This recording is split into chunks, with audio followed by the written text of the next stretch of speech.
ঠিক জনতি কেন ঘটনা ঘটিলা জানো কোন সাংঘাতিক কোন পরিস্থিতি ভালো নাই কোন ঘটনা এত বড় সালাম ମୁଁ ଆଇଛି ହଁ କିନ୍ତୁ ସେ ଘଟଣା ଘଟିଲା ମୁଁ ଏଠି ଆପଣ ମୋ ସହିତ ମୁଁ ବସିଥିଲି ହଁ ମିଛ କହୁନି ହଁ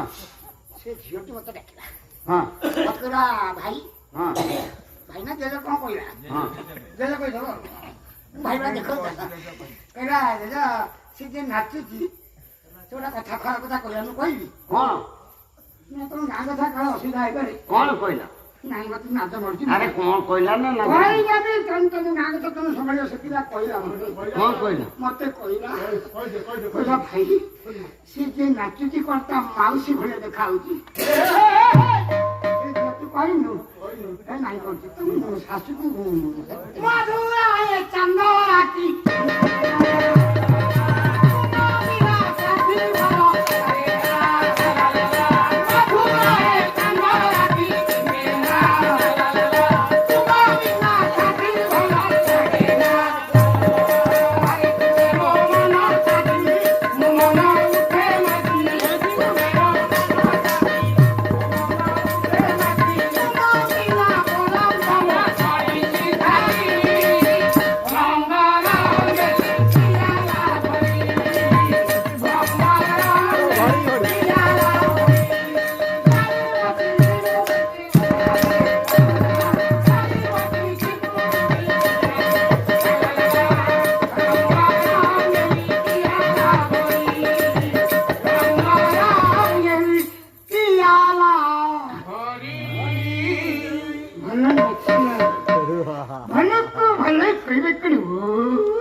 ପିଲାଟା ବହୁତ ପରିଶ୍ରମ କରିକି ଦେଇଲାଣି ଆଚ୍ଛା ମୁଁ ତାକୁ କିଛି ପୁରସ୍କାର ଦେବି ବେଶ ଡଙ୍କର ପକାଇ ମୁଁ ପକେଟରୁ ଭାଗୁଛି 50 ଟଙ୍କା ଦେବି ଦିଅ ଦିଅ ଦିଅ ଦିଅ ଦିଅ ଶ୍ରୀ ଦର୍ଶକ ମଣ୍ଡଳୀ ଠାକୁର ପଳେଇବେ ଜଲ୍ଦି ଦିଅ ମୋର ଭାଇ ଭାଇ ମାନେ ଆପଣମାନଙ୍କ ଭାଇ ଓ ଭଉଣୀ ମାନେ